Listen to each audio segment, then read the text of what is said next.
Do you have a paranormal encounter you'd like to share with us?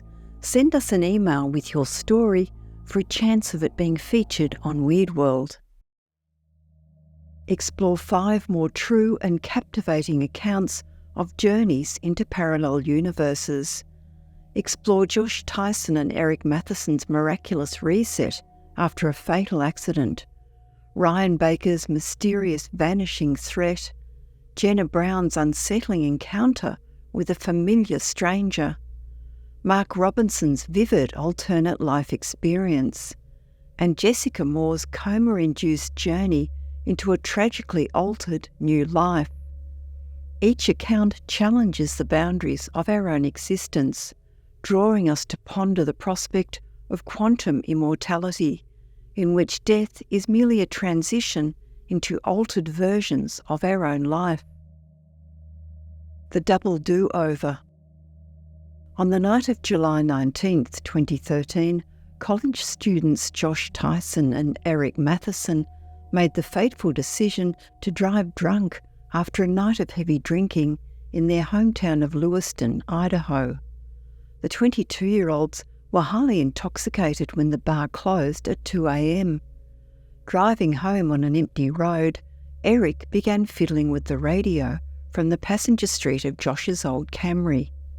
Impulsively, he grabbed the steering wheel and jerked it sharply, a reckless prank. Josh recalls the wheel slipping from his hands as the car swerved violently off the road at approximately 60 miles per hour. It careened directly into a telephone pole. In that horrifying moment, Josh slammed chest first into the steering column, the airbag failing to deploy. He watched helplessly as Eric flew face first through the windshield and hit the pole with sickening impact before crumpling motionless to the ground. By all indications, this collision should have killed both young men. But according to their astonishing accounts, the next instant, Josh and Eric found themselves back in the Camry, barreling down the very same road. Eric started to grab the wheel again, but seemed to catch himself, causing just a slight swerve as Josh flinched forcefully in anticipation. Sitting in stunned silence, breathing heavily, Josh hesitantly described the deadly crash he had just witnessed. Incredibly, Eric recounted seeing the exact same vision, a blinding red flash, feeling the bone-shattering impact, only to find himself jarringly reset in the car. How could Josh and Eric both recall the same high-speed, head-on collision with the telephone pole? Had they both experienced some sort of shared hallucination? Or had some unfathomable force bent reality itself, transporting the men's consciousness to an alternate reality the instant before their certain deaths?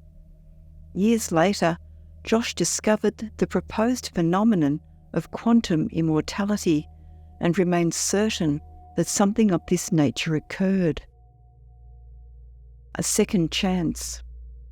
It was a Friday night in Bridgeport, Chicago, where 27-year-old office worker Ryan Baker resided. Around 11 p.m, he left his second-floor apartment in the building on the right side of his street's T-junction. He headed across to use the phone booth directly facing the entrance gate below his window. Mark had a long-distance girlfriend in another state whom he would call from that booth. His roommate Jeff would watch from their window above as a safety precaution they'd devised. On this night, in early September 2002, Jeff stood watch as usual while Ryan made his call. According to Ryan's account, a dishevelled man in his 40s suddenly pressed a pistol against his temple. He aggressively yelled for Ryan to leave with him immediately while scanning the street. Terrified but remaining composed, Ryan promptly informed his girlfriend about an issue and ended the call. Ryan noted 3 oblivious young women walking towards him, engrossed in lively chatter. As they passed between him and the assailant, Ryan saw his chance. Adrenaline pumping, he sprinted towards the gate, frantically weaving between cars while shouting at Jeff to open up. But when Ryan turned expecting pursuit, the street was completely deserted. No gunmen, no women, not even any traffic. The phone booth sat empty. A confused Jeff insisted he'd only glanced away briefly at a soccer game on TV and saw nothing alarming transpire. By all indications, Ryan could not have escaped the imminent threat to his life. The vivid details he provided point to a traumatic event unfolding, yet within seconds all evidence vanished without a trace, leaving Ryan rattled but unharmed. Neither intoxication nor psychiatric conditions were factors. He had no personal or family history of mental illness and was 100% sober. To this day, over 20 years later, Ryan maintains the surreal experience was undoubtedly real, but he has never been able to rationally explain the abrupt disappearance of the attacker, bystanders and traffic. Had Ryan flipped between realities in his frenzied escape, or maybe in response to the taking of his life? Those several terrifying minutes appeared to simply erase themselves from existence, granting Ryan a second chance for reasons beyond comprehension. With no concrete evidence, what happened remains uncertain. But Ryan is nonetheless grateful that fate, luck, or forces unknown intervened to spare his life that night, transporting him to an altered strand of reality in which he was able to emerge unscathed. The familiar stranger. On an average Wednesday in mid-January 2021, 26-year-old Jenna Brown stopped into the gas station and pizza shop on her way home, as was her daily habit. That night, Jenna entered to pick up a pizza she had phoned in earlier. She was surprised to find a heavy-set middle-aged woman she didn't recognise working behind the counter. The clerk casually directed another unfamiliar teen employee to help a customer with propane tanks outside, indicating she had been there for some time already. Jenna gave her name for the pizza order and the woman handed it over. After paying and heading out, she returned moments later, having forgotten to grab a packet of cigarettes. Oddly, the woman proclaimed she knew Jenna would be right back for her cigarettes, and how she would then always go next door to Dunkin' Donuts afterwards.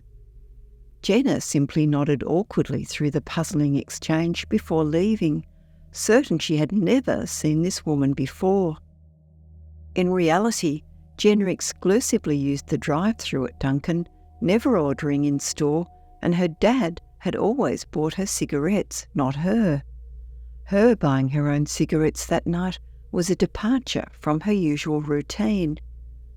Moreover, with her distinctive bright blue braids and bold tattoos, Jenna was curious how she could possibly be mistaken for anyone else by a woman she had never met before. But this clerk spoke with such casual familiarity about her habits, using specific details about her frequenting Dunkin' and buying cigarettes. Perhaps it was simply mistaken identity, or details blended from another frequent customer. But Jenna had been going to this gas station for years, almost daily, sometimes even twice daily, and yet she had never seen this woman working there. The vivid interaction left Jenna rattled, like she had glimpsed a reality running parallel to her own, one where this clerk knew her well, even though their paths had never crossed before. Jenna half-jokingly wondered if her near-miss car incident earlier that day had caused her to leap into an alternate timeline upon her death. While far-fetched, no rational explanation presented itself for this woman's knowledge as a complete stranger. Most puzzling, however, was that in the months that followed, Jenna never saw the woman ever working at the store again. This seemed to indicate that she had once again slipped back into her own timeline. However, this only raises more questions. Poison-induced parallel life.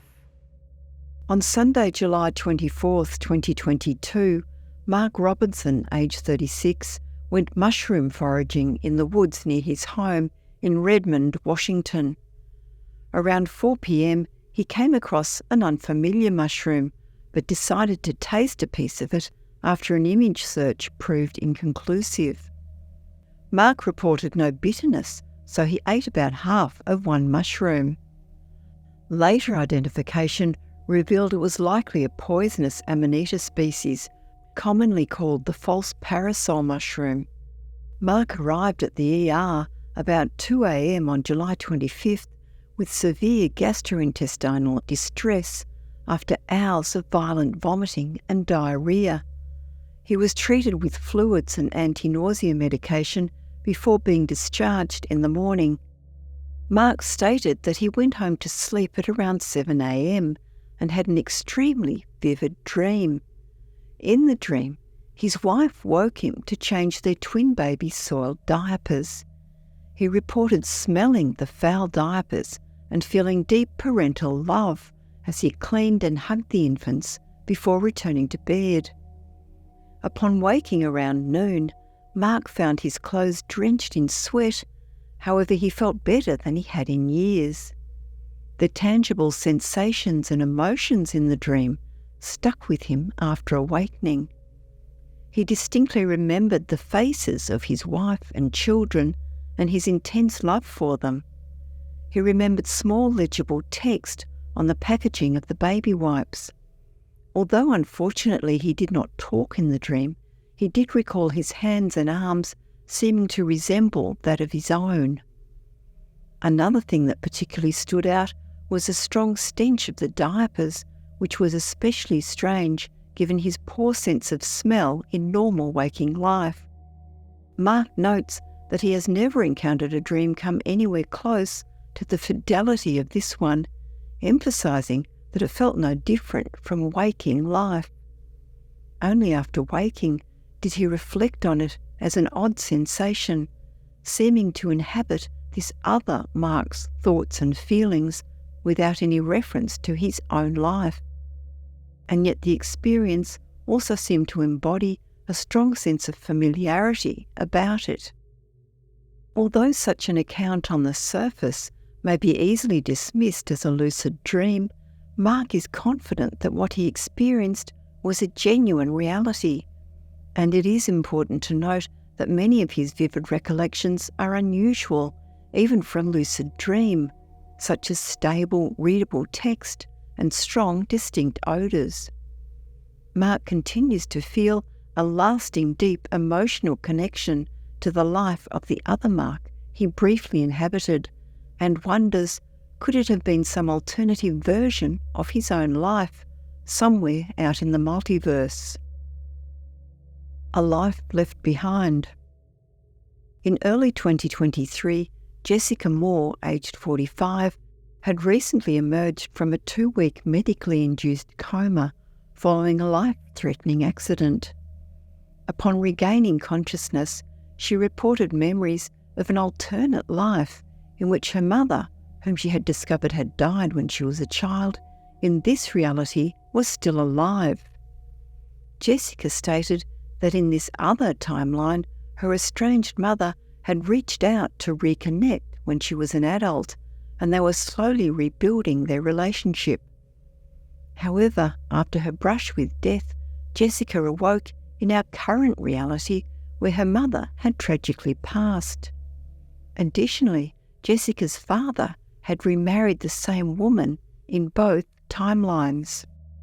But while her stepmother had, early on in the pandemic, survived a bout of COVID-19, in Jessica's memories from before the coma, albeit with some unfortunate long COVID symptoms, in Jessica's post-coma reality, she had succumbed to the virus instead.